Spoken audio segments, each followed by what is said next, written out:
Salam sejahtera dan selamat datang ke channel saya Shirley MK. Seperti biasa korang bersama saya Shirley, dan kali ini saya nak mendiskuskan tentang Facebook akaun kita yang dicuri orang. So saya dekat sini saya selalu perasan lah macam kenapa orang ambil kita punya Facebook akaun sedangkan kawan kita hanya 300 orang. Kenapa dia orang nak curi akaun kita kalau dia orang boleh buat baru? Kenapa orang nak curi sedangkan kita bukanlah orang popular, bukan public figure lah orang cakap, bukan artis-artis. Kenapa nak curi kita punya Facebook? Kita bukannya ada kawan yang ramai. Lalu kita kan macam tu. Saya perasan saya punya macam saudara mara, kawan-kawan saya Facebook dia orang kena ambil dengan orang lain. And diorang tak ambil kisah. Itu yang buat saya jadi concerns.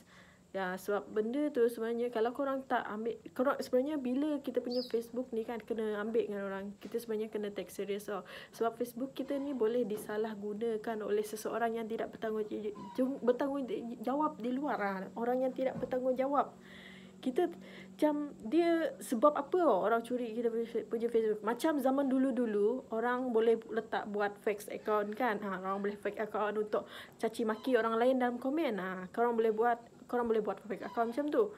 So orang macam dulu dia senang tertipu lah. Sebab benda tu benda dah lama, orang dah biasa. Orang tengok je account tu, orang dah tahu tu fake account. So orang macam dia tak ambil kisah kan. Yelah sekat keyboard warrior je. Macam fake account je ni, nak apa-apa je, just nak memecah belahkan kan. Macam tu. Benda ni kita kena take serious tau. Sometimes orang yang niat dia ni yang mencuri akaun orang lain sebab dia orang tak nak dedahkan identiti dia sendiri.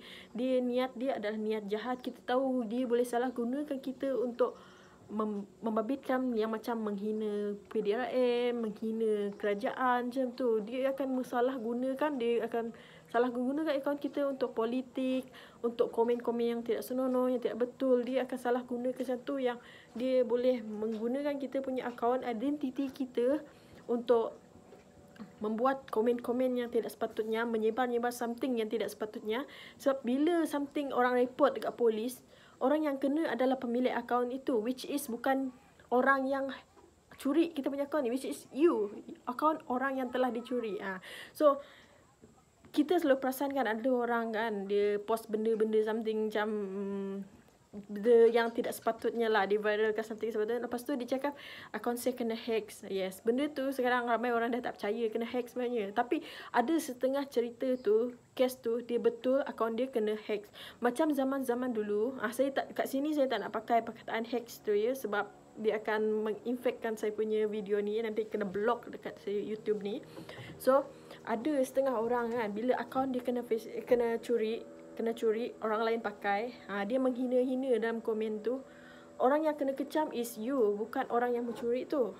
So ada macam zaman dulu bila akaun kita kena curi, kita tak dapat balik kita punya akaun. Zaman-zaman dulu diorang tak ada niat macam tu, diorang just saja-saja nak curi je. Zaman sekarang orang boleh curi akaun kita untuk tujuan tu, and dia tak tukar pun information kita. Dia just macam dia masih kekalkan kita punya email, di mana kita boleh renew kita punya password, kita boleh tukar kita punya password. Dia macam bagi allow balik lah, kita beri kebenaran balik kepada kita. Dia tak rampas kita punya akaun, dia tak rampas sepenuhnya lah. Dia just pakai akaun orang tu untuk sekejap je. So sometimes kita tak sedar pun kita punya akaun kena curi orang. Dalam masa satu hari tu akaun kita kena curi. Dalam satu hari akaun tu kita kena curi, dia boleh komen macam-macam dalam comment section komen. Sebab pernah ada satu kes satu orang ni di mana akaun dia kena curi, tapi dia tak perasan pun orang yang curi akaun dia tu ada dia senang kata dia tak dapat akses dia punya akaun sebab password dah kena tukar kan je tu.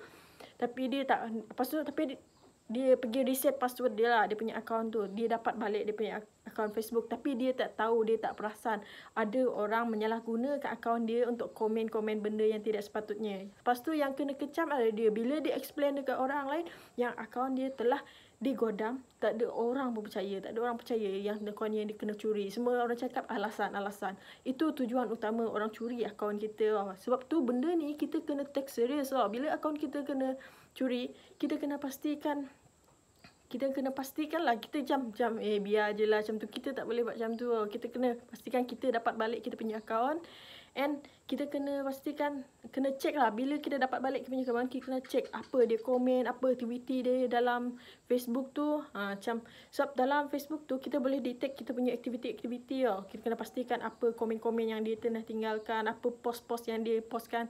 Sebab sometimes kita punya kawan, peranan dia penting lah. Sebab dia boleh, kita kena explain lah ke kawan-kawan dekat kita. Sebab bila something happen lah. Macam kita ada, sebab dia macam ada lah juga orang percaya kita, tak adalah dia ni sangat kan. At least korang ada orang percaya lah macam tu. Yang tu bukan kita yang buat, kita ada saksi yang akaun kita kena curi macam tu.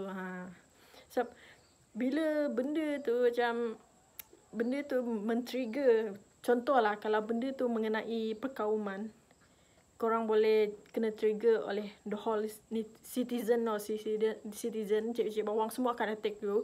Bila you cakap you punya akaun kena curi, tak ada orang percaya pun. Memang sebab tu saya cakap kita punya akaun jangan ambil mudah. Jangan ambil mudah bila akaun kita kena curi. Pastikan kita dapat bagi kita punya akaun.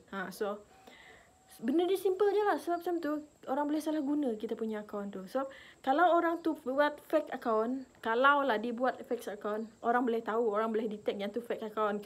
Orang sekarang ni pandai lah kot. Kalau you create akaun tu, macam hari ni you create akaun tu, orang boleh nampak latest aktiviti. Orang boleh nampak lah bila akaun tu kena create. So dekat Facebook tu kita boleh nampak orang tu join Facebook tu bila. Macam contoh saya join Facebook saya pada tahun 2018, dia letaklah dekat situ saya join Facebook April 2018. So if in case someone tu dia nak create fake account just untuk membuat komen-komen yang tidak sepatutnya, contoh dia buat hari ni, tentu oleh rekod Facebook dia adalah Mei 2020. Sebab itu orang dah tak pakai sangat fake account ni. Dia macam diorang dah cerdik, diorang dah tahu. Orang lain pun bila kita nampak orang komen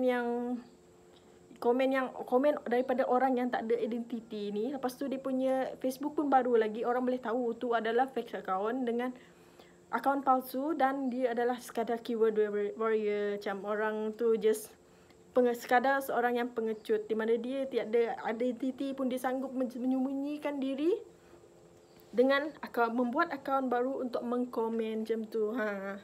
So sebab tu setengah orang tu bila dia cerdik lah, dia tahu orang yang kaki godam ni, diorang ni cerdik. Dia taklah bodoh. Kalau korang tengok pun ada je someone viral, mesti dah muncul macam Daniel Adan tu kan. Tiba-tiba nama dia viral of the day kan, viral untuk hari tu, and akan muncul banyak Facebook, akaun, IG semua yang ada nama dia. Begitu juga dengan kes Sugu Pavitra hari tu, di mana nama dia popular, tiba-tiba orang ambil kesempatan, orang letak nama akaun dia macam tu. Orang curi video dia, lepas tu letak akaun dia, curi video dia dan letak dalam Facebook. Sedangkan Sugu tu dia tak ada pun Facebook. Orang letak macam, orang akan ambil kesempatan tu. Dia macam tu lah. Tapi pun saya tahu lah. So sebab tu bila akaun kita kena curi, jangan ambil mudah. Itu je, jangan ambil mudah. Mengapa tu? Memang sebenarnya tak baik. Walaupun tujuan orang tu curi kita punya akaun suka-suka, macam dia testing lah dia punya skill lah. Kita kena take serious juga. Kita tak tahu dia mungkin salah guna kena punya akaun tu untuk komen yang tak senonoh dekat someone tu. Yang malu siapa? Korang juga. Kita tak tahu niat orang, kenapa dia nak curi dia punya akaun sometimes. Sama ada dia nak dia memang nak skill kita, ataupun dia memang nak salah guna kat akaun tu. Akaun kita. Itu je lah. Sebab saya pun personally saya buat IT. Saya more in IT. Sebelum ni saya pernah try juga untuk curi akaun orang. Saya pernah belajar. Sebenarnya saya try kawan-kawan saya punya, yang mana saya tahu ID dia. So dia macam, bagi saya Facebook ni agak susah jugalah. Mungkin sebab bukan kepakaran saya, tapi saya cuba untuk ni. Ada sekali tu saya pernah, tu zaman-zaman dulu lah, sebab sekarang Facebook punya security dia dah improve. Zaman-zaman dulu pernah sekali saya berjaya pergi curi akaun kawan saya, just menggunakan dia punya, saya tahu apa dia punya username atas tu. Sebab di sebalik kita punya Facebook account tu ada ID dekat atas website URL dia tu yang kita boleh guna. Kita boleh guna untuk ni, untuk mencuri dia punya kan, dia punya ID. Kita kena tahu nama mak dia, kena tahu dia punya birthday, semua benda tu. Sebab tu benda peribadi macam tu kita sebenarnya kena elakkan letak dalam Facebook kita. Sebab orang tahu bila kita birthday. So, kalau kita isi apa-apa form pun, kita apply apa-apa pun, selalu orang akan pakai nama mak kita, orang akan pakai IC kita, birthday kita, semua tu untuk apa cakap? Kita banyakkan guna benda tu untuk benda-benda penting, tau. Saya pun sebab macam mana cakap, dia orang boleh agak lah macam korang dah expose korang punya nama mak, orang tahu nama mak korang, orang tahu korang punya birthday. Kalau orang tu pro, dia boleh curi, dia boleh teka-teka lah dia pakai code name tu. Tapi benda tu taklah sesenang tu, ada juga cara-cara dia. Tapi sedikit sebanyak info-info tu sebenarnya berguna juga dalam kita mencuri orang someone tu punya. Tu mungkin low skill punya penggodam.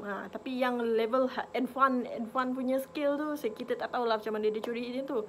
So itu jangan ambil mudah. Itu je pesanan saya. Jangan ambil mudah bila Facebook account kita kena curi orang lain, kena ambil dengan orang lain. Kita bila account kita kena ambil, kita just choose je, suruh orang tu, kawan-kawan, sahabat-sahabat kita report kita punya account tu kena hack. In case lah kalau video, jangan biarkan kita punya account tu terlampau lama kena ambil dengan orang lain. So sometimes kita dah cuba dah untuk forget password semua, tapi tak dapat kan. Salah satu cara je, kita report je. Report dekat Facebook. So dekat setting dia tu ada, korang pergi profile korang, dekat yang titik butang option semua tu ada lah dia punya report yang kita nak report yang account tu kena hack. So, but in case korang dapat balik korang punya account, itu saya tak tahulah, depend dengan korang macam mana dah korang buat. Tapi sebenarnya korang kena, bila korang dapat balik korang punya account, korang kena check apa orang tu buat dengan Facebook kita. Kita kena check lah aktiviti dia, apa yang dia buat dalam aktiviti dia. Sebab sometimes orang tu dia